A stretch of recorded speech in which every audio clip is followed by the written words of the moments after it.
Yes, but we chill now. Yes, we chill now, Pops. What's good with you? No, but after a little back and forth, he got his blessing for her to be Jinu's tour guide for the rest of this arc. They kind of did a skip over floors, but they hit floor 89, and Jinu kind of likes her now. She's like that one friend that you might have thought was like a little weird at first, but you eventually get to know them. It's like, oh, you know, that's just how they be. We officially got Egress at elite rank and Tank at night rank, which is one of the rare times that this show actually kind of shows this aspect. I feel like the mom was like, oh, level up here, new ability here. And the anime is all like, we don't need to do all that. In the manga, they even added a little segment for the power scalers saying that out of the S rank so far, the chairman and Cha Hae-in were the strongest, even compared to people like Choi Jong-in. Cha Hae-in is barely in this episode and she getting glazed. I don't care though, because I'm a #1 fan. I ain't gonna hold you. But they're kind of hinting that there's a pretty big difference in power when it comes to the S ranks in comparison to other ranks. And we kind of got this hint as well with Dong Su and Old Man Sung. Like, that wasn't close. We got this whole training grind montage all to build up to the grandest clash we have seen this season. But before that, I cannot skip over these bugs. Every single week, without fail, manhwa and light novel heads are like, this stuff's good, but Jeju Island saved my life. Jeju Island cured me of cancer. Jeju Island hit all my parlays. I'm just saying, like, people gas this up crazy. And at the same time, every single week, you haven't hit the subscribe button and hit a like? Like, what's going on? They had a singular ant in Japan, and it literally wiped out an entire city with 294 casualties. Not only that, but they had to deploy 108 hunters to finally get beaten by an A rank. This is crazy. This is absolutely crazy. This is on some first form cell type of energy. So they're kind of estimating that each ant is going to be around A rank, which is kind of crazy depending on how many ants we're about to get. But if you look up an ant colony, yeah, it's been about. I've really been brainwashed by Hunter x Hunter, because why was I expecting them to look like Colt? But they're just literally just big flying insects. But all of this is leading to the ultimate S rank collab between Korea and Japan, and this is where it started to hit me like, oh wait, this could be kind of fire. Which introduces Goto Ryuji, the guild master of Drawn Sword, a guild containing 11 S ranks. Did I read that right? I thought Choi Jong-mi having 2 was OD. How'd they even allow this? We can't even get Chris Paul to the Lakers, but this was allowed. This is kind of crazy, because even in Japan, they have 21 total S ranks, which kind of makes Korea look a little lame, just a little bit. And apparently, this is only the second biggest guild in Asia. It just makes you think, what could be the biggest? If the chairman had to say, his aura does not betray his reputation. And this coming from the OG aura farmer himself, what does that tell me? So it's revealed that these ants have the lifespan of a literal ant. It doesn't matter if they can decimate cities. After a year, they're cooked. So if they can kill the queen, they're big chillin'. This is giving all out battle royale, and I need it.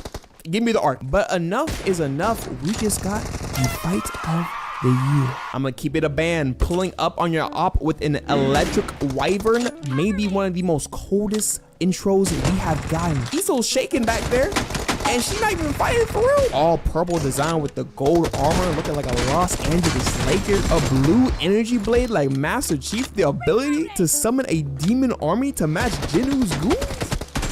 This is pandemonium. Solo Leveling had to show the captains off the rip, because we cannot underestimate the damage they be putting out. But there was a moment when I knew, oh wait, Baron is on another level. Imagine you are a couple blocks away.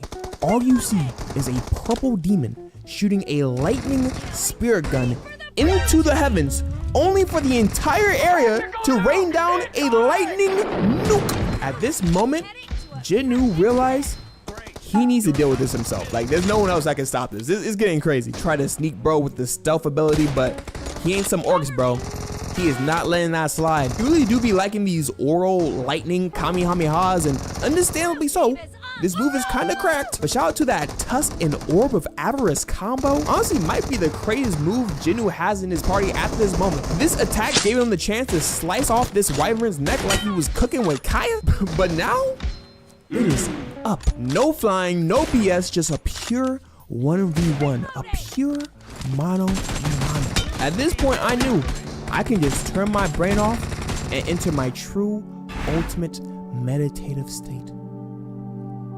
Full meathead activated. I'm gonna give kudos to the captains for trying to go at Baron for a little bit, but honestly, like, y'all in the G League and you trying to 1v1 Giannis right now. Like, sit down. When an opponent is capable of blocking Egress's blade, you know we going against some straight monster. I don't know what's going on. This dude was getting JJK jumped and is still pushing everybody back. We got no more mana left, and Baron decided to match the weaponry bar for bar, dagger for dagger, aura for aura, pushing everybody. I don't know what's going on. Blocking Egress's blade, you know we going against some straight monster. I don't know what's going on. This dude was getting JJK jumped and is still pushing everybody back. We got no more mana left, and Baron decided to match the weaponry bar for bar, dagger for dagger, aura for aura. And you know, when it starts raining like this, we are in store for something generational. I don't think I've ever seen Jinu struggle this much this season, but at this point,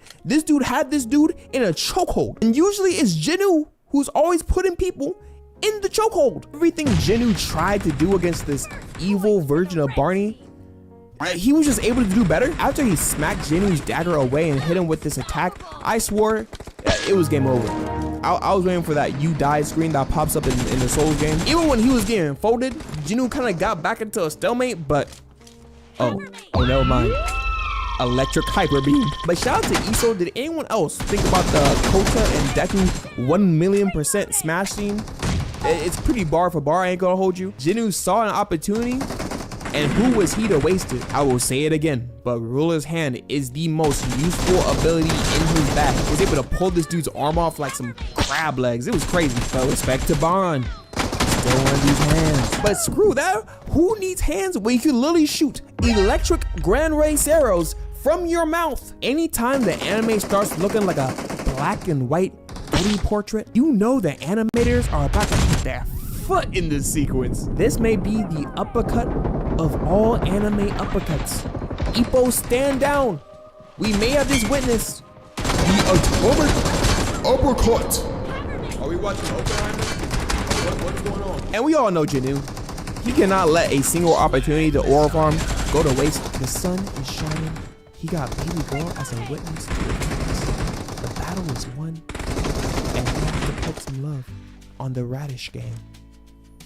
Which is not even the name of the clan, but Jinu can say whatever he wants at this point. This is the first episode I officially need to give a 10 out of 10. For sure the best episode out of this season so far. And you ever want to see a dude wipe 100 shotties?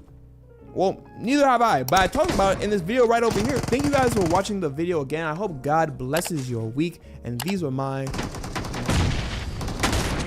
Alright, so Aura Farming Simulator 25, solo leveling is back in full force, and y'all boy, it's better than ever. And at this point, if you ain't hip to solo leveling, I'ma just assume you either live under a rock, or you just a cream of the crop certified top tier hater, cause there's no way you should be missing out on peak like this. So y'all, I'm not even finna waste no more time. Let's get into it.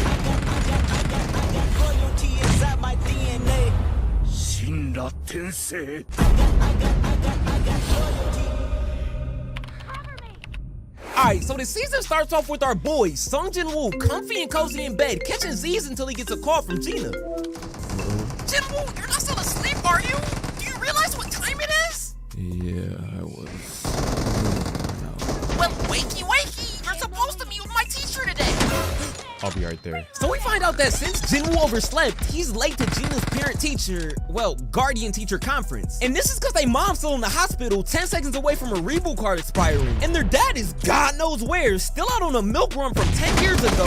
But in reality, that's where he's the GOAT! The GOAT! But nah, we gonna get into that later. But anyways, after getting a call from Gina, Jinwoo rushes over to the school. But not before this D1 max prestige Aura Farming nonchalant tryhard decides to take a quick detour to the barbershop and run to the mall to hit up Nordstrom to cop what I'm calling the Opium Rick Owens starter pack. And wait, hold on. Am I tripping? Cause I know for a fact Jinwoo did not have this cut last episode, which was legit the day before. And he was worn out to the point where he slept in until 2 p.m. I'm crying. Eagers must have been out there in his Rio bag. Said, I'll give you a taper with these clippers and he flinched his fade. And we cannot skip over the fit. I just know for a fact, General was walking around the mall praying he run into one of those fit check YouTubers like, all right, so I'm here with my boy today, man. Tell the people your name. Sangrepu E-rank hunter. Type shit. I ain't gonna lie, you got that shit on, my boy. Break down the fit.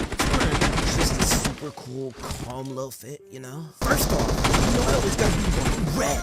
Me and Jordan, well, you guys aren't tight with me like I am. Me and Playboy Cardi got this saying like, if you're not rocking red, then your fit's dead.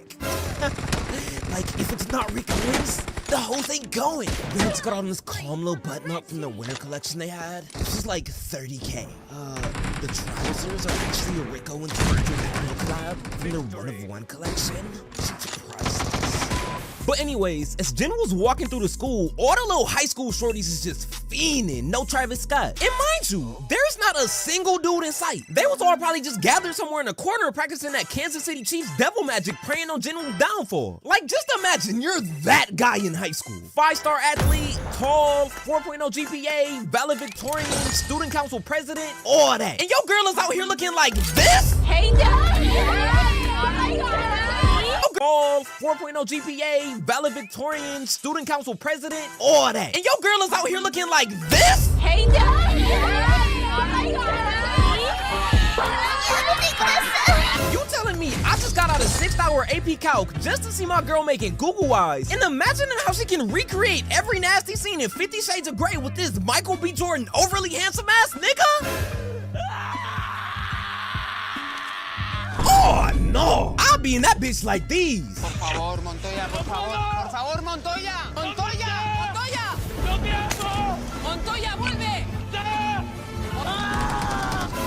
Valid reason to crash out, not gonna lie. But anyways, General meets Gina's teacher and she's a model student, so he don't gotta worry about nothing there. But the real issue is, ever since her best friend Hong Sung-hee awakened as a hunter, she been blowing off school cause she thinks she finna make it to the league, even though she an E-rank. So to expose her to the real dangers of being a hunter, General has her tag along to the C-rank gate. So while they're headed over there, we cut over to see that this milk dud head ass nigga whose polo is 3 sizes too small, Hwang Dong-soo, just touched down to Korea. Cause Brody is still intent on getting it back in blood for the death of his older brother. So General and them finally pull up to the gate, and he gets to chopping it up with his connect, manager An, about why they're there. Until this, ooh look, I was the line leader in 1st grade ass boy Kim Cho pulls up talking crazy, interrupting a whole convo, thinking he's a big shot just cause he's an A-rank. And the reason Kim Cho is in such a bad mood is because even though he's a rookie, he looks down on people that are weaker than him. So when he found out he had to babysit 2 E-ranks on his training raid, he didn't take that too well. So as everybody heads inside the gate, General's spidey senses immediately start tingling.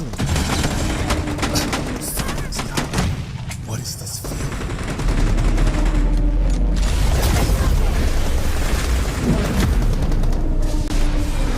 And General was right, because out of nowhere, the portal just starts tweaking, going ballistic.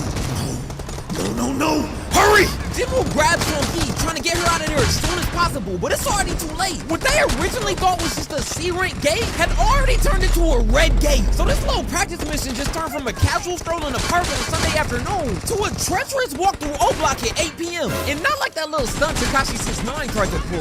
I'm crying. Bro really got caught in 4K. This nigga really had the nerve to wait till all his ops went night-night, tucked in bed at 3 a.m. to start acting hard. Embarrassing. But anyways, right before the red gate fully closed, General was able to yell out to Manager An about contacting the primary strike team. Cause he already knows shit done just got more serious than the explosive diarrhea you get from eating a Popeye's Cajun turkey for Thanksgiving. So we come back over to General and the gang to see they've been teleported to this frozen forest. And everybody's panicking cause this is a red gate. And these type of gates are significantly more dangerous than they initially appeared. Because not only do they hide their actual power levels until the hunters go through, but they completely isolate anybody on the inside of the gate from the outside world. Once you win that motherfucker, you in there. And reinforcements are non-existent because the barrier on the outside of the gate is so strong that not even S-rank hunters can break into it. So the only way to get out is by either defeating the boss or hoping you can survive long enough for a dungeon break so you can get reinforcements from the real world. And icing on the cake, these red gates operate like hyperbolic time chambers. 1 day inside of a red gate is equal to 1 hour in the real world. So Jen was explaining to Shorty how dangerous of a situation they're in. And the whole time, her ass is looking more shocked than me when I heard about the Luka Doncic Lakers trade. Then all of a sudden, hey bro, watch your jet. Watch your jet, bro. Watch your jet. the The ops legit wasted no time. Dog right here turned into Chris Kyle of American Sniper and put one to his dome with the quick. And now he got some holes in his top. He got this random NPC looking like an Air Force One. But wait, hold on. It was two shots. What the other one? Oh my god, bruh. They ain't even been in this dungeon for 2 minutes, and this nigga is already aura farming. This is actually hilarious, because just like Kevin Durant doing jumpers in the club, that shit was completely unnecessary. Jimmy could have easily stepped in front of Song Yi and deflected the arrow. But instead, not only does this man turn into Captain Save-A-Hole, cradling her and making old girl instantly fall in love, but after catching it, this man Jimmy holds the pose like he finna get flicked up for some IG pics or something. Like, bro! So the gang looks up in the trees, and they see that they just got pulled up on by some ice elves. They're high up in the trees, where most people wouldn't notice them. They intentionally targeted our weakest links, which would have included me. Then this goofy ass elf looks directly at Jimmy. Out of all the emotes he had in his Fortnite inventory, bro decides to hit the cutthroat emote. And little did he know, from this moment right here, his fate was sealed. Bastard. So the elves dip out, and this is when Captain Cornball over here declares himself as the group leader and just starts yelling. So everybody's just looking at him like, Do you have a plan? I'd run it as good as it can be run. So yes or no, you still do not have a plan. I have concepts of a plan. I'm crying. Not only does this nigga not have a plan, but bro must have the IQ of a McNugget, because this is the masterful scheme he used all 11 of his brain cells to cook up. Kim Cho says saying that doing so would increase their chances of survival. Yeah. That's just demoted all of the higher rank hunters of the squad to his group. So essentially, this man was just leaving all the weaker hunters to die. But Shorty right here, the B rank healer, you the real MVP, because you know ball, my baby. She for sure was G1 scout. She saw Jinwoo catch that arrow earlier and instantly knew this man was a 5-star recruit. So everybody splits into their groups with Captain Cornwall leading the band of meat riders into the forest. And as they get deeper in the forest, they notice hella trees are marked with claw marks, meaning these boys is smack dab in the middle of ice bear territory. That E-Rank's little squad is gonna die faster than I thought. Yeah, they're totally cooked. Hey man, they've got a C-Rank and a B-Rank healer on their team. Why'd I say the E-Rank squad like he leads them? And kids, Kim Cho learned a valuable lesson that day. Aura will always outweigh ranking. But before he can even think it over anymore, the gang gets pulled up on by 3 ice bears. And these boys out here looking diesel as hell. And this one in the middle right here is easily 12 feet, 950 pounds of pure muscle. Like, bro, what is you doing? You out here playing with the wrong bears. Caleb Williams needs a new O-line, gang. Get your ass to try out. So the ice bear wastes no time and speed blitzes Kim Cho. But bro immediately stood on business and countered with his God of War perfect parry. Racks from the bears claw in 18 different places. And I ain't even gonna hold you, twin. It's not a manicure in the world that can fix that hack. But he ain't even gonna have to worry about all that, cause Captain Cornball Swiss cheese his ass, making bro twins with Ghost/Joe. And bruh, just look at the other NPCs in the back. Not even 10 seconds ago, they was talking crazy. But as soon as they got pulled up on, they ain't want no smoke. Was just out there standing completely frozen, looking like me whenever I try talking to baddies in public. So while Kim Cho's team is out there fighting for their lives, Jinwoo and the gang got together so they could all go. Still in the middle of the ice-cold tundra, Jinwoo opens the item shop to cop each member in the squad matching all brown mock-tail puffers. So of course, after seeing such high-class summoning magic, the other 3 members in Jinwoo's squad are just like, who the fuck are you? And Jinwoo was just like, Don't worry about it. Don't worry about it, sweetheart. And tells them that he's the reason they're gonna make it out of here, so don't ask no questions and don't make any demands. But anyways, before they can continue their conversation, an ice bear pulls up, no Kobe, but Jinwoo just raised his hand like, Don't worry, I got this. and changes his job title from the one who overcame adversity to Wolf Assassin, giving him a 40% boost to all his stats against animal-type monsters. Outside the gate, we see Dong Soo Wong just pulled up, and he's pressed because he didn't get the chance to run the ones with Jinwoo before he went inside. So we come back over to Jinwoo to see that this man did caught more bodies than a girl fresh off a breakup. Then he puts an NBA YoungBoy-sized dent in his ice bear's head before using his lifeless body as a throne. Like, mans ain't even trying to hide it at this point. It's just shameless aura farming. Just like Piccolo, this man Sung Dripple will not hesitate. If he sees the slightest opportunity to farm aura, best believe he's taking it. And hold on, cause I know I'm not the only one who peeped this. Notice how everybody else got their coat zipped all the way up, and they even got the matching Louis V mittens on. Not only is this man Jinwoo not wearing his mittens, but his coat is fully unzipped. Yes, Jinwoo, we see the fit, bro. Relax. I even dedicated a whole bit earlier in the video. Good, gang. Trust. But hey, quick side note, man, if I ever walked out the house like this as a little kid, my mama would've smacked the black off my goofy ass, put it right back on me, then would've smacked that shit off me again just for good measure till that coat got zipped up. Mama Cho wasn't playing them games at all. But anyways, Jinwoo sets up camp for the rest of his squad, and then heads deeper into the forest by himself to put ice bears on the endangered species list. Bro must be actively trying to start beef with Peter. So he pulls up to the cave, and off rip, he notices that these boys is rolling deep. So Jinwoo wastes no time. He immediately summons his army of YNs by saying, "Come forth."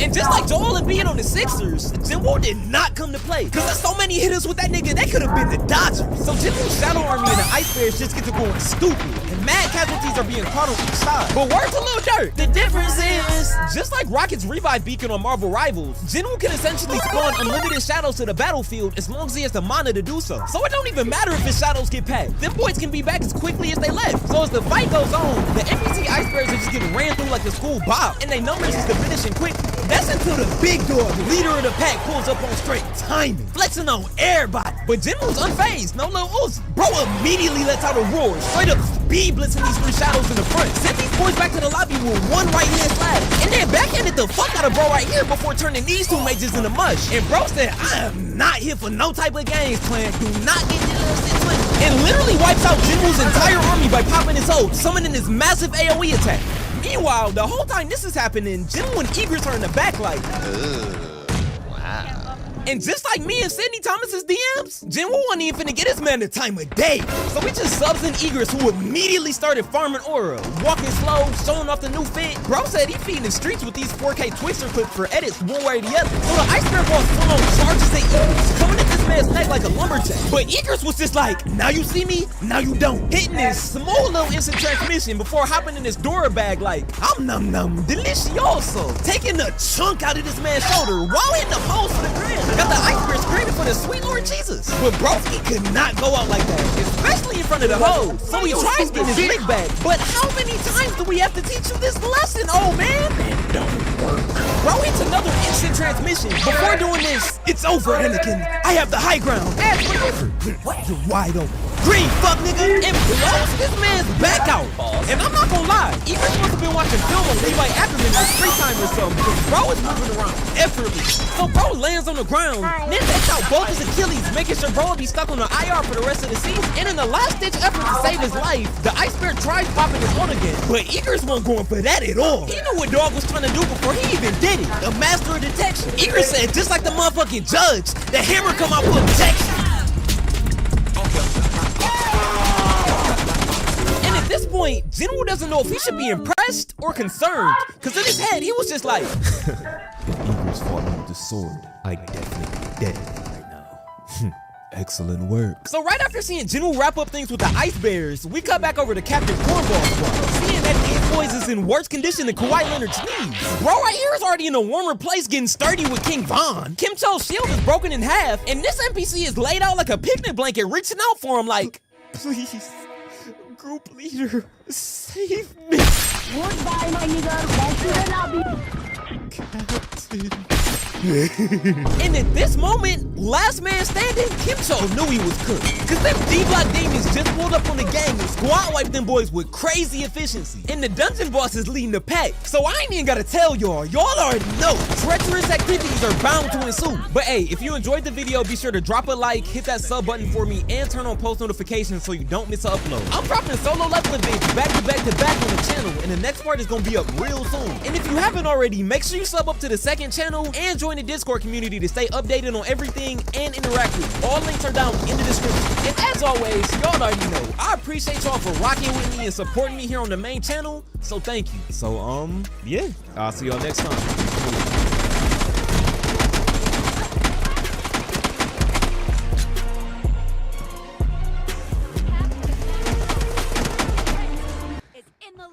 Sukuna is a dog. Just when you think Jujutsu Kaisen is showing us the cream of the crop, top of the food chain with they sorcerers, they gotta be like, nah, hold on, and remind you that it's levels to this shit. And when I tell you these are generational fades that Sukuna ran in Shibuya, these raised the bar even higher. Like, bro, I'm not even exaggerating. Yo, boys, I'm not even finna waste no time. Let's get straight into it.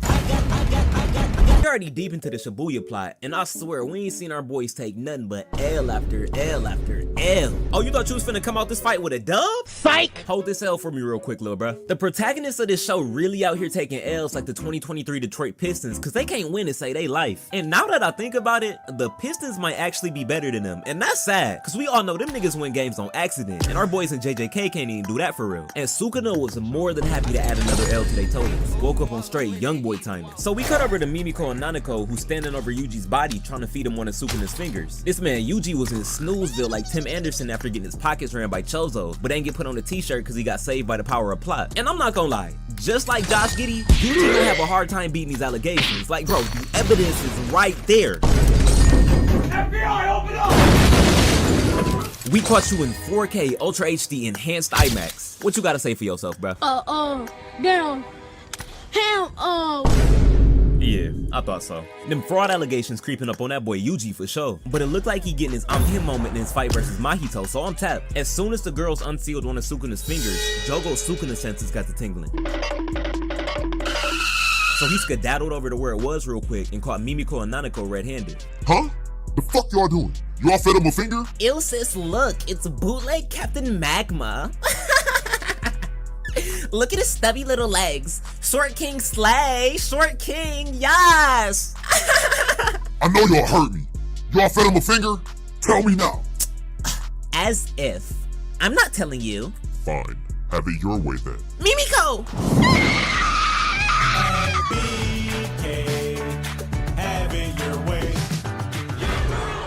Oh, whopper built ass bitch. I'll show you stubby. So Jogo had 10 of Sukuna's fingers and fed them all to Yuji so it would force him to switch. And right after he finished, we find out the girls ended up surviving Jogo's attack because of Nanako's technique. So Jogo went to go blast him again, but You have the next 2 seconds to remove your hand, or I'm shoving it so deep up your ass you're not gonna be able to tell north from south. Oh, great heavens! Sukuna is up. He got Jogo, Mimiko, and Nanako absolutely terrified, clutching their pearls. Terrified to the point where Shorty even forgot how to breathe. They know the slightest move could lead to instant death. So y'all look, check me out. When you wake up in the morning, what's the first thing you do? The majority of y'all probably finna say, oh yeah, I'll stretch, maybe hit a little yawn, go take a shower, or even check my phone. But what did Sukuna do? As soon as he got up, he started hitting his runway walk like he's modeling for Vogue. Slow footsteps for dramatic effect and everything. Gets to the end, slicks his hair back like Christian Bale, and then says, It's Britney, bitch. hey, this man may be a Hall of Fame menace to society and a personification of evil, but I'm telling y'all, Sukuna is one of the most light-skinned niggas in this show. And y'all gonna see what I mean later. I'm probably gonna have to move him in third, because Gojo got that number 1 spot on the show. And you can't forget about the GOAT Toji either, who got that number 2 spot on lock. Nah, but what Sukuna actually said was, Y'all go to hot. and immediately sent out a slash that would have had these boys better than the Marvel's movie premiere. Their reaction time is off the charts. First time I saw this, I was like, What do you mean by that? I'm already knowing. Sukuna would have had my dumb ass out there head tap. Would have been using all my brain power just to figure out what he meant. But Jogo ain't get low enough, so Sukuna took a little off the top like he was this nigga barber.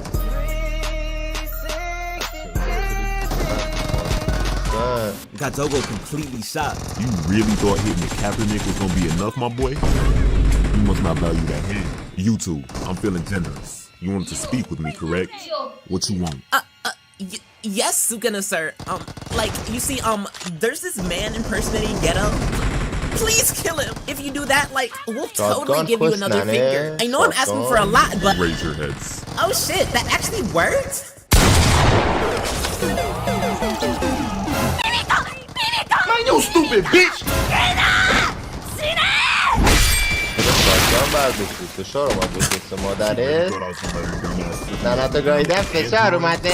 Broke ass. Bro, he ain't even have to violate these two like that. Oh my god. Sukuna definitely stand on business, cause from the jump he said he ain't there to help nobody but himself. He is only there to push his own agenda. Just like the baby, this man has not switched his flow at all since he started. I respect that. So after packing up Mimiko and Nanako, Sukuna turned his attention over to Jogo. Alright, what you want, little nigga? I want nothing. We only wish to complete your resurrection. Boy, if you don't...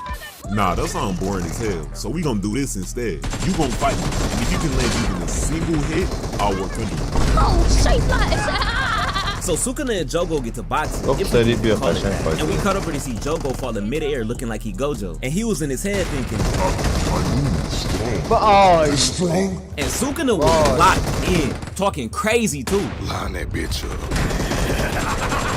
And this is when shit begins to get absolutely unhinged. Lord Jesus. Went 0 to 100 real quick. Sukuna's foot is on the gas. Sukuna blitzed Jogo, got bro arm pushing like pepperoni slices, then launches his rock at him and sent him flying through the next building. Jogo tried hitting him with his machine gun, but dog must have switched verses for a couple seconds, cause this nigga got that stormtrooper aim now. Ain't hit a single shot, just like me when I be sliding these Insta model DMs. Jogo must have been trying to impress Lil Baby or something with this attack. He wanna be 4PF certified so bad, cause he said, let me heat this bitch up real quick. I'm heating up. I forward lines and I'm gonna bust. Sukuna was so unfazed though. This man decided to just take a casual stroll through this building before he got to cooking again. He already knew Jogo's shield was cracked, so Sukuna started pushing. Jogo was doing his best Captain Magma impression and shot this attack from the top of his head at Sukuna. But he must have forgot, Sukuna is a Weave Nation representative. So Sukuna dodged, grabbed my man's by the collar, and then started playing pinball with this nigga body, tossing him all around the city. Hold on, freeze at this frame right here. Bro, look! Jogo is terrified. He realized he not built for this. Then Sukuna hit him over the head with the mean 13 doses of CTE. Like, I know this nigga brain gotta be doing a Twinsie slide right now.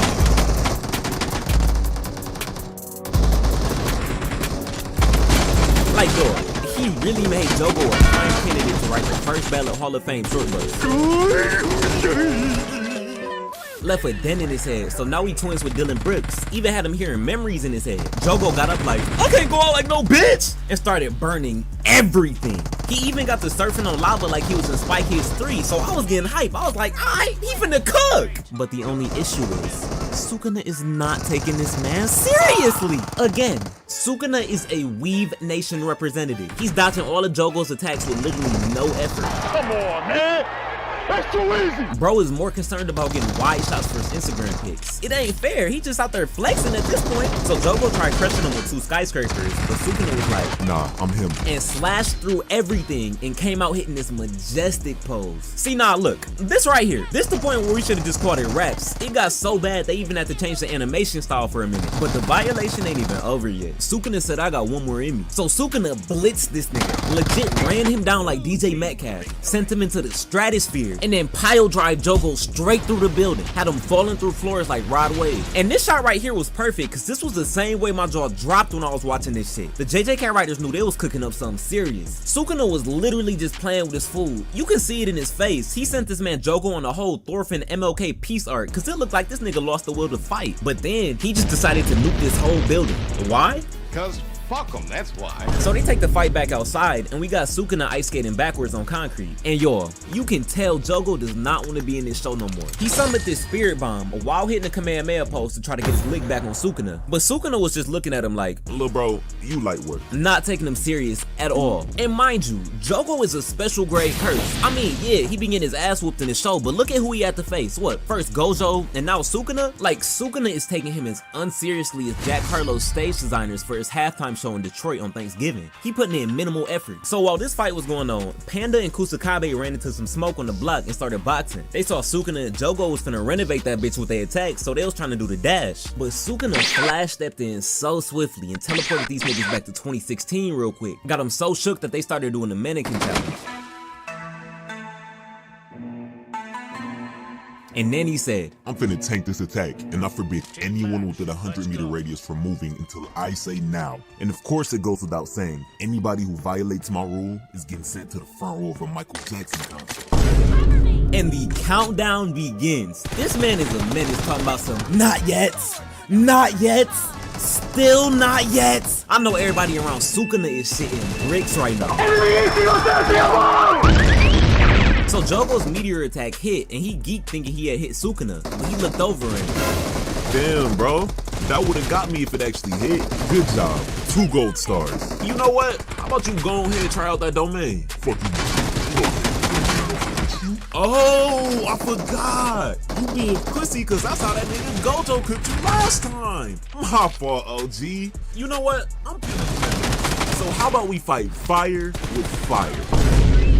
Yo, this man Sukuna started speaking in tongues, said something that can't even be translated to English, and then pulled out flames? Yeah, Y'all boys are seeing that correctly. He's using a fire technique. Like, bro, how? Even though it hasn't been explained in the series yet, we all just assumed this technique was dismantle and cleave. But this man finessed Jogo's whole technique. Jogo can't believe it either. He looking like, Is that fire? then Sukuna was like, Square up, little nigga. Let's see who flames stronger. Sukuna really hit him with the anything you can do, I can do better. See, I hate a one-upping ass nigga. Do you know how petty you gotta be to tell a nigga you'll fold him with his own technique and then proceed to do that shit effortlessly? The disrespect is insane. But this next sequence right here was pure cinema. Sukuna turned into Hawkeye real quick, minus the being ass part. They even had to switch it to movie format real quick, just to let us know that Jogo was finna be deader than a WNBA game. It's really crazy. He violated bro so bad that he's seeing the dead homies. And I don't know what kind of GTA cheat codes this man Sukuna activated, but somehow he can talk to Jogo in the afterlife. And he told him that he was strong and he should be proud of himself. Man, if you don't get the lame man, this little pity congrats. But apparently it pulled Jogo's heartstrings because he got to crying uncontrollably. Jump back to the real world and his body is nothing but ashes. And just when y'all thought Sukuna was done wreaking havoc, he was like, hold on, wait. God, it smells like bitch in here.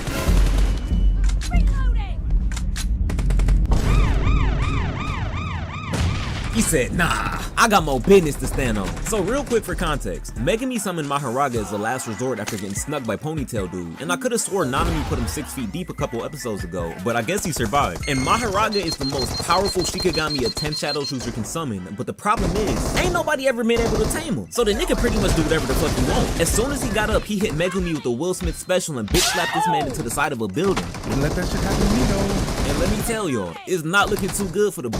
Unless he can summon a self-revive with that 10 Shadows technique, he finna meet Junpei real soon. So this left Ponytail Dude to run the ones with Maharaga, and we all knew this was finna be a losing battle. It's like turning on SamiiE and telling a group of hood rats not to sing along. It's not happening. Ponytail Dude better be thinking, God, Sukuna got his cut shooter badge on Hall of Fame. If not, boy was grits. Sukuna peeped game and they ain't even say no words. Got straight to boxing. Maharaga tried hitting Sukuna with his blade, but he countered. And just the impact alone was enough to shatter every window in this building and leave a fat ass dent in the concrete. Bro, I would hate being a construction worker in Japan waking up to this shit the next morning. Shibuya finna be in shambles for the next 20 years at least. But Maharaga already forgot the #1 rule of JJK. Do not make Sukuna mad, cause he wasted no time. Chin checked his ass, slashed him, then the impact from this clash sent both of them flying. Sukuna must have knew that this was his episode, cause that main character syndrome is coming through like crazy. Dog came out of the building with a bucket of popcorn and a drink, slow walking like, bro, who is you posing for? The cameras is off. Ain't nobody finna flick you up for a TikTok edit, broski. You're weird. I already know Sukuna the type of nigga to pull up to an event just to post in his story.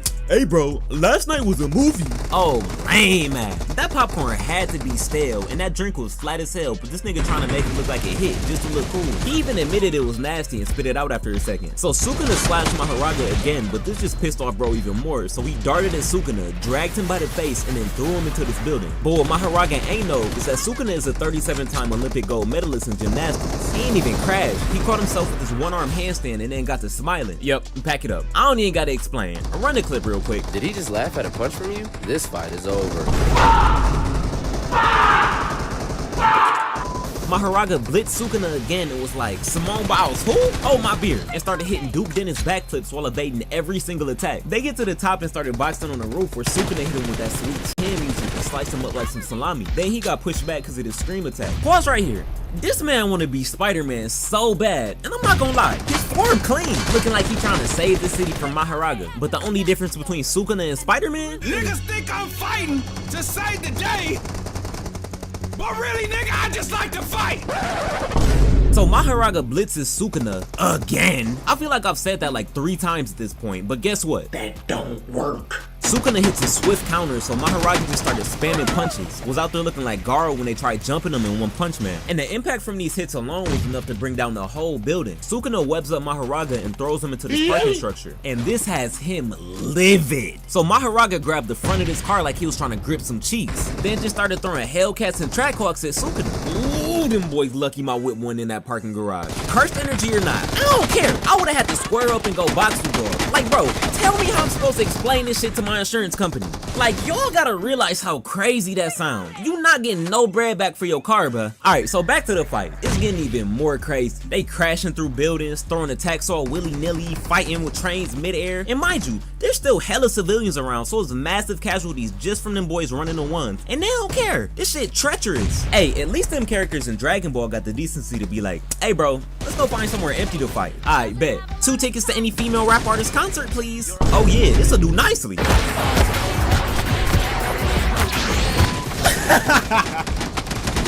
I'm sorry, I just had to. But I'm editing this now, and I just realized I made a crucial mistake. I put my baby in there. Ice Spice, baby girl, I'm sorry. Please forgive me. I'm a munch, and your music is splendiferous. You definitely don't belong here. So let me go ahead and remove you. So we continue to fight, and these boys is throwing straight hands. The animators definitely cooked when they was drawing this up. And I'm not gonna lie, the fight gets to moving so fast that it's hard for me to even commentate over it. But just know, it's pure cinema. It was some absolute savagery occurring out there on the streets of Shibuya, and Sukuna was absolutely dog walking Mahoraga. He was out there treating him like a 1950s housewife who didn't have a warm dinner ready on the table when her husband got home from work, was straight beating the brakes off this nigga. So as the fight goes on, Sukuna realizes that Mahoraga's technique is the ability to adapt to any and everything. He basically the ultimate cheat code. After taking any attack a certain amount of times, he becomes immune. So Sukuna pretty much got no other option but to one-shot this man. And how is he gonna do that, you ask? Where the fuck my blunt? Where the fuck my cup? Where the fuck my wreath? Kumamizushi. At this point, Mahoraga should have put himself in a pot, added a little seasoning, and turned on the stove, cause my boy was cooked. Sukuna's chef work was so crazy to the point they had to rename his domain to Malevolent Kitchen. Like bro, somebody just hand this man some utensils, my god! Gege was trying to hide the fact that Sukuna was the undisputed valedictorian at LHCU, Let Him Cook University. So Sukuna made a binding valve that allowed him to release his domain unsealed, outside of a barrier with a range of 140 meters. This was to slow down Mahoraga while he cooked up the final dish in his 15-course meal he was serving. Then we get part 2 of Sukuna speaking in tongues, and he got to hitting the Katniss Everdeen. He fired this flaming arrow at Mahoraga, which completely incinerates him, finally ending the fight. And I know earlier in this video I called Sukuna a light-skinned ass nigga, and I meant that. But it's clear that during these 2 fights, Sukuna was releasing nothing but pure dark-skinned black Air Force energy, cause he was on some devious timer from the second he got up. He like Drake, he can flip the switch. And to cap off this masterclass performance, he swaps back out with Yuji, leaving him with a view of nothing but a completely leveled Shibuya. All the memories of what Sukuna just did is flowing into his head, and he got Yuji bent over, throwing up and crying like he just fumbled a bad bitch. These was generational faves that Sukuna ran. It was really unbelievable. Y'all, I really do appreciate all the love and support on the channel recently. Y'all blew up that Black Suit Spidey video, so thank you. And next up, we got Vigilante Deputy dropping. Yeah, y'all heard me right. I'm cooking up the script as we speak, and it's gonna be up by the end of the month. And hey, as always, if you enjoyed the video, be sure to drop a like, hit that sub button for me, and turn on post notifications so you don't miss an upload. So, yeah, I'll see y'all next time. Be smooth.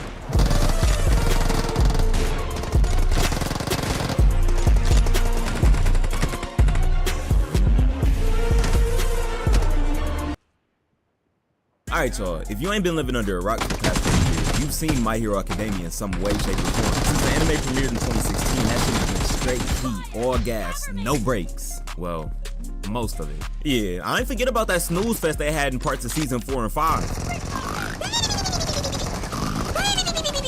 But MHA for sure made up for it with his war arcs. This man, Tomura Shigaraki, was a menace the entire time. And y'all boys don't see why. So, yeah, let's get into it. I got loyalty inside my DNA.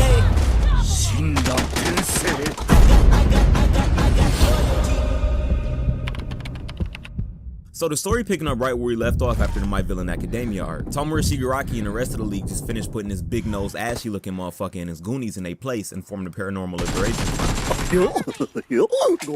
If you can't beat him, join him face ass. Out there looking like KD. But nah, on a real note, I would've joined Shigaraki too. This man Decay Quirk is on steroids after the Deka City incident. I don't want no smoke. Like, you got it, gang. Hawks is still working undercover in the Paranormal Liberation Front, and he sent out a secret message to the Public Safety Commission implying something was going down at the hospital. The heroes got their eyes set on Dr. Garaki, an evil genius who's the manufacturer of the Nomu. So the plan is for the heroes to attack the villains at the same time on 2 fronts. So that first team is responsible for attacking Dr. Garaki at the hospital, while a second larger group is going to attack what they believe to be the villain's hideout in the mountains. So the heroes on go. They got to blitzing Jakku Hospital like World War II soldiers storming the beaches of Normandy. Excuse me, sir. Do you have time to talk about your car's extended warranty? Huh? I thought I already told you people I don't want any of your goddamn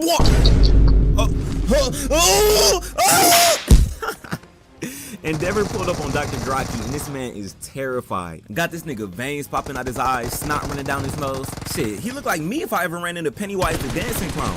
Got a blast. Nah, bring that ass here, boy. Hey, nah, Eraser is OD an asshole for tripping him up like this. He activated his perk, and my god, this man Dr. Garaki is ugly as hell. He aged like 70 years in an instant. He looking all old and decrepit, looking like he never touched a bottle of moisturizer in his life. Hey gang, I think I found your twin. You my twin. You my twin, you my treacherous little twin, you my twin. So the hero's feeling good, thinking they got the situation under control. Dr. Garaki is captured, all of a sudden, dramatic entry! I'm on you! What? This can't be!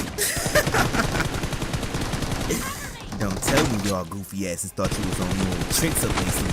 Stupid. And oh, this body you captured, it's a double. Oh shit, we done got! Flame breathing. First form. Aesthetic blaze! So Mirko's still on the hunt looking for the secret lab hidden in the morgue. Swift kick, high heavy, get stepped on, excuse me, uppercut, fidget spinner slash, you're done. She is fucking these boys up with nothing but kicks, and Lord have mercy, she could crush me with her thighs any day. Please. Too far? That was out of pocket? So anyways, even more Nomu appeared and the heroes got their hands full. So you're thinking, if that was just a clone of the doctor and this facility is supposed to be important, then where he at? And y'all, I promise you he ain't been slacking. Like this man been Chef Curry in the lab the way he been cooking. So do y'all boys remember the two super Nomus All Might and Endeavor had to fight earlier in the series? Well apparently, those were just a test run for the real thing. Dr. Garaki was in the lab like No, I had to double it. And created all these Nomu that are even stronger than the ones they fought before, called High-Ends. Hadouken! Oh, shit! So this how Obito felt, huh? Oh, hey! What's up, you bald bitch? What? Don't tell me over there scared. You thought I wouldn't find your ass, nigga? Yo, Dr. Garaki is shook. Miracle eyeing that boy like Rick Ross be eyeing a 10-piece combo of Wingstop, cause she think it's about to be free eats. Gomu no! Smash! Oh, no! Cut back over to Endeavor Eraser and them, and they just start blitzing the fuck out these Nomu. Hey, hold this for me. Ah, that burns! It burns! Eraser no jutsu. Mangekyo Sharingan. Airmail. Hey, they ain't tell you I like my Nomu extra crispy? Then all the heroes did the dash to back up Mirko in the lab. I'm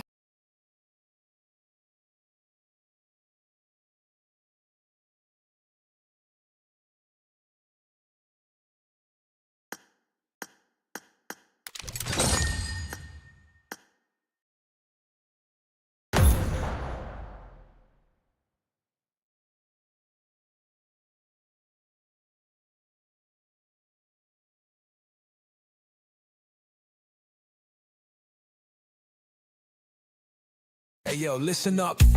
This one's for Melesh. I wanna be dark with nothing to show. Here we go.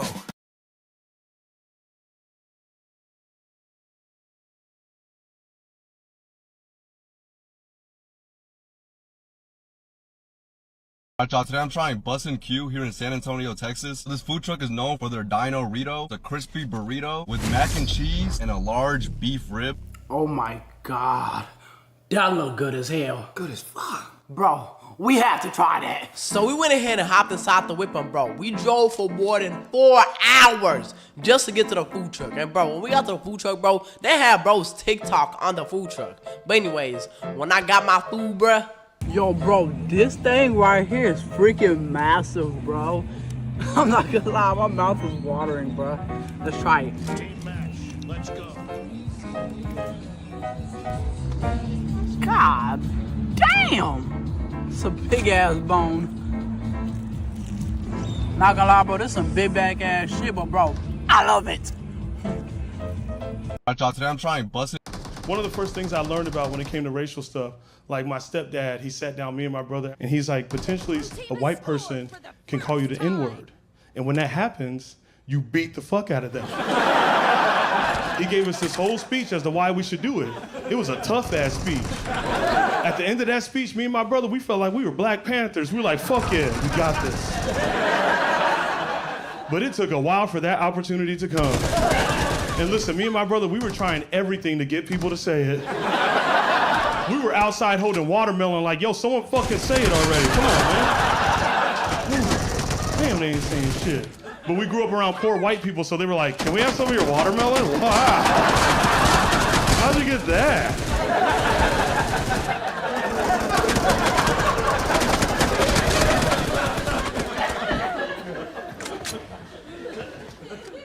Finally, that opportunity came. I remember we just had moved to this new neighborhood, right, in Arizona.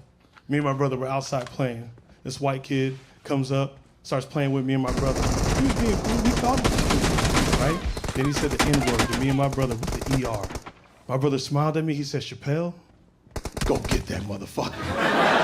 And I chased this dude down. I chased him the fuck down. And I did not catch him. That white boy, wow, he was fast. I was like, God damn. I said, that white boy is 6 feet. I looked back at my brother, I was like, we are not Black Panthers, we are not. That white boy was so damn fast, I bet he ran all the way back to his friends just to say, hey, yo, we can say it, we just gotta be fast, okay? One of the first things I learned about when it came to racial stuff, like my stepdad, he sat down me and my brother, and he's like, potentially a white person can call you the N-word. And when that happens, you beat the fuck out of them. He gave us this whole speech as to why we should do it. It was a tough ass speech. At the end of that speech, me and my brother, we felt like we were Black Panthers. We were like, fuck yeah, we got this.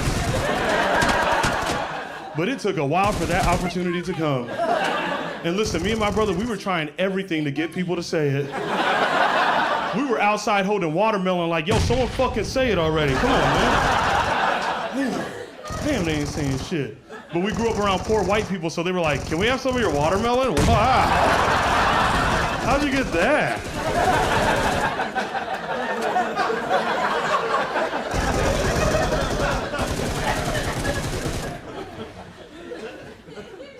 Finally, that opportunity came.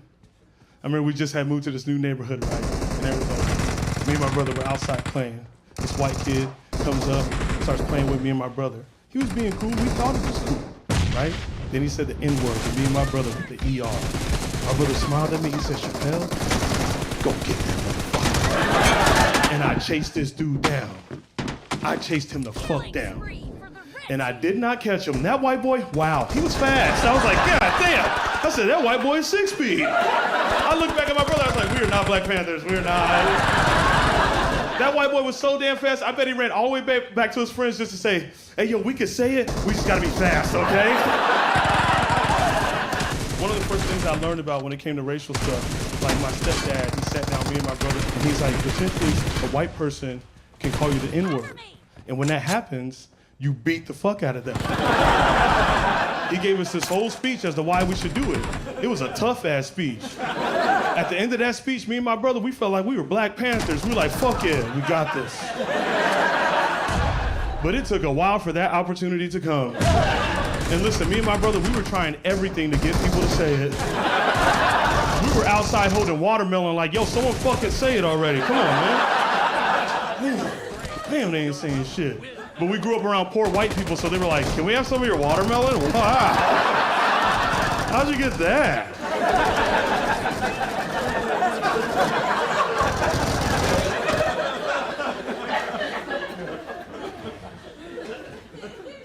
Finally, that opportunity came. I remember we just had moved to this new neighborhood, right, in Arizona. Me and my brother were outside playing.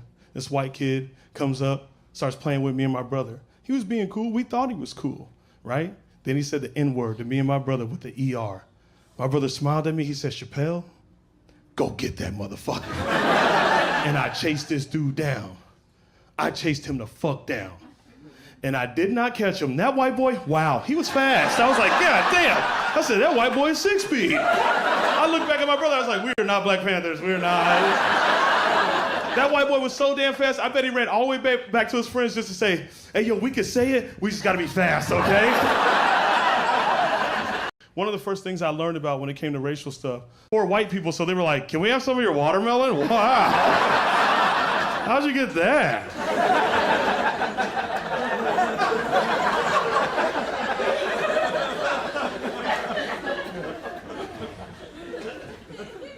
Finally, that opportunity came.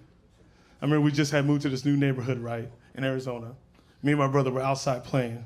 This white kid comes up, starts playing with me and my brother. He was being cool. We thought he was cool, right? Then he said the N-word to me and my brother with the ER. My brother smiled at me. He said, Chappelle, go get that motherfucker. And I chased this dude down. I chased him the fuck down. And I did not catch him. That white boy, wow, he was fast. I was like, God damn. I said, that white boy is 6 feet. I looked back at my brother, I was like, we are not Black Panthers, we are not. That white boy was so damn fast, I bet he ran all the way back to his friends just to say, hey, yo, we can say it, we just gotta be fast, okay?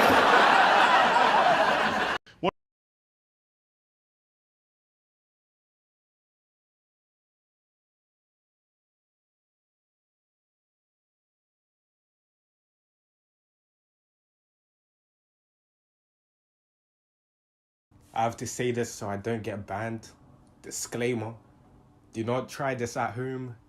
This is for educational purposes. Do not try this at home, bro. I'm gonna be saying every single racial slur, and I'm gonna speedrun it. I'm gonna say it as quick as possible. Alright. Abby, Anchor Baby, Ape, Apple, Asian Nigga, On Jane, Banana, Beaner, Blue Gum.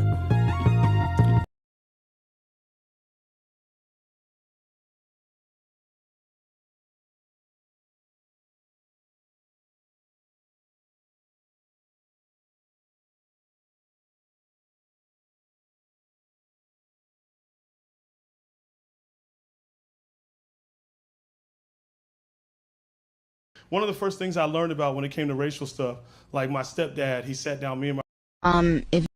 One of the first things I learned about...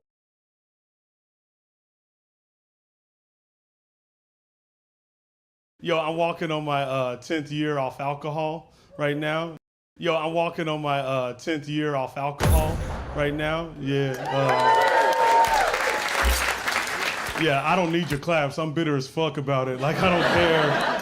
You know, because I'm just mad. You know, I'm upset about it. Because there's one type of alcoholic out there that drives me crazy. You know, and it's wine drinkers. I do not like them. They can eat a dick, big time. It's just the way they exist. You know what I mean? They think they're all cute and dope. You know, because we see what they do. They're alcoholics too. They get the big bottles of wine. They drink all that shit. And this is how they get away with it. They add cheese and crackers and bruschetta to the little fucking mix. And they call that shit a charcuterie board. Meanwhile, charcuterie's my cousin's name. I know where you got that shit. Yeah. And that bitch is crazy. She's also lactose. She can't fucking cheese. And wine drinkers, they're arrogant, yo. They really are. Because they got merchandise that they make for themselves. T-shirts. I saw this wine drinker walking around with a t-shirt on, right? Had a little Tyrannosaurus Rex on it, holding 2 wine glasses. And he's tilting one of them up. And across the top, it said, Winosaur. What the fuck?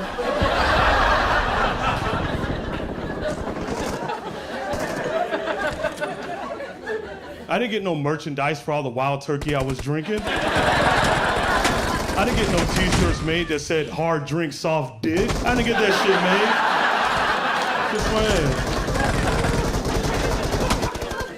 I'm sorry, I didn't journal today. I didn't journal. I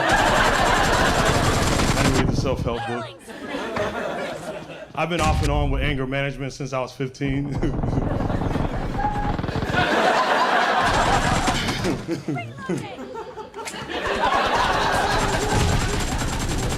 And I love anger management a lot. You know, it's great. You know, it's a really good thing. You know, they really try to help you out, make you better. And I'm still trying. But there's just things I can't get rid of. Like one of my favorite things to do, I love telling people to eat a dick. I love it. Just the way it pops, I just love it. Especially when they're appalled, when they go, because then I throw another one at them and I'm like, eat a dick again. You know what I'm saying? Like, it pops. You know, but I can't do it. Now I try to be better about it. You know, I'm like working on myself. You know, I do it different. I still say it, but I just do it, you know, soft, a little bit softer. I'd be like, eat a dick, respectfully, because you're human. I know you're trying, you know. Yeah, I've been angry for a minute. You know, I've lost some... I've lost some friends over it, too. Fuck them, you know? They weren't ride or dies anyway. You know, I didn't need him, right? But there's one friend of mine, you know, my best friend of 20 years. He's been through all of it with me, you know. And I just realized, like, he's never been terrified of my anger, you know. Like, he's my best friend, you know, gay dude, right?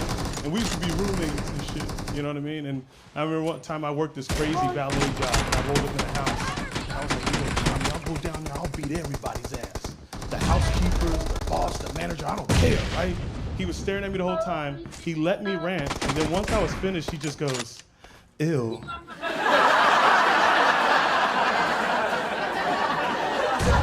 And I was like, was it the shadow boxing? I didn't really take it.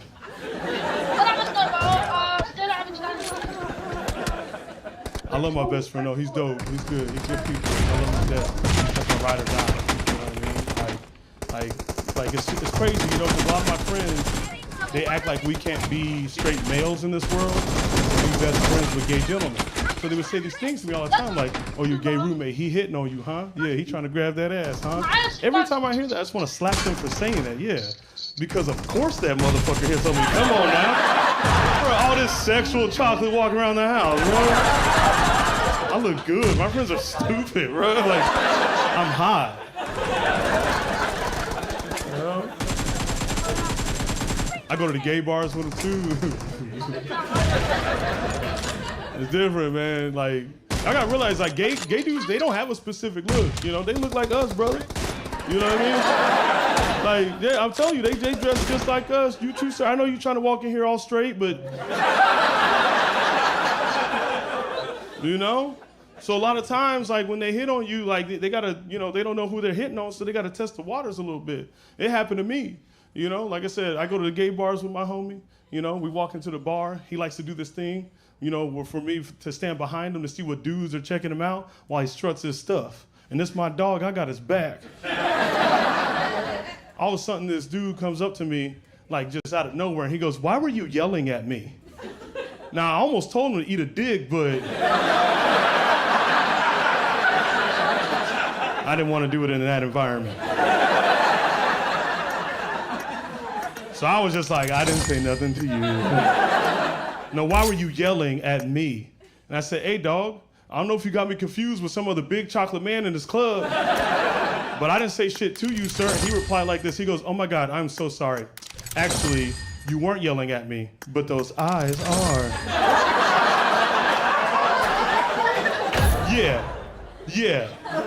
Yeah, talk about the sweetest shit I ever heard, motherfucker. My eyes can yell sexually? I didn't know. I had to thank that dude. I was like, dude, how'd you know? Like, what? It's like really dark in here, but like, how'd you see it? It tripped me out, because here's the thing. I'm supposed to wear glasses, but I don't, because I'm rebellious as fuck. So most of the time, my face is like this. So the fact that he thought that was sexy, man, fuck those glasses.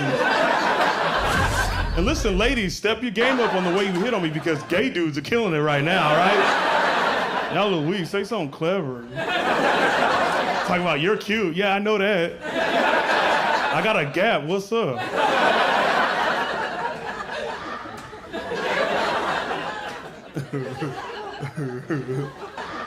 I got a gap. What's up?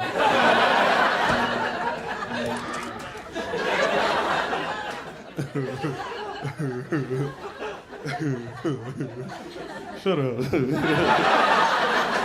Y'all making me blush. Yeah, I know you see the red cheeks. Don't play with me.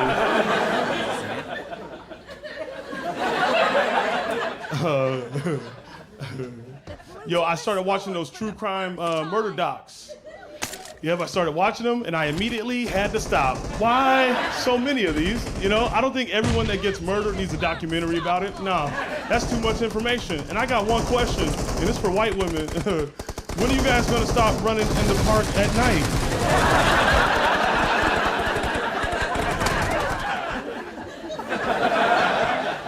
Because they have not fixed that situation for y'all. And y'all keep doing this shit. And every time I would watch these true crime murder docs, I'd be like, Kimberly, no, what are you doing? I'm out here crying for Kimberly in Des Moines and shit, bro. And this is how I think it gets messed up. This is why I think it gets messed up. Because here's what happens. At the end of every episode, sometimes they'll gather around for each other. They'll gather around for these women. And it's everybody, guys and girls, gather around. But there's one lady speaking up.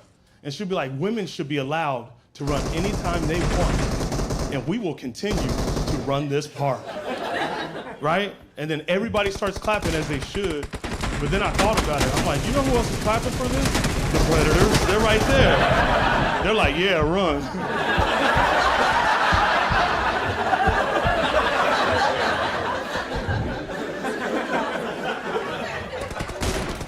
Listen, if I marry a white girl, I'm getting her a treadmill, okay? Yeah, bitch, you an inside runner now, yeah? Yep, your hookahs are right there, sweetheart, yeah? There's a little forest on the screen right there for you, yeah.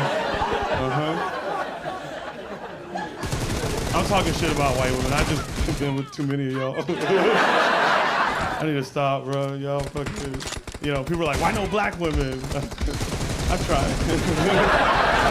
Very tough, very tough. Black women don't like John Mayer as much as I do. And I do use a lot of John Mayer lyrics to hit on women. I walked up to a black girl, I said, hey, your body is a wonderland. She's like, the fuck you say to me? I said, nothing. I take it back. I didn't mean it. I did not mean that.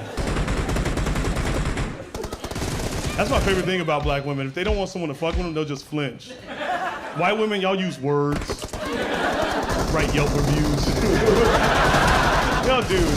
Make the most simple words mean so much. Uncomfortable. And also, that's a damaging word. Like, put it this way, if a white woman says she's uncomfortable, I'm doing 20 years, yeah? Just for being in the area. And I'm like, they fucked up my coffee too, sweetheart. I said iced vanilla latte.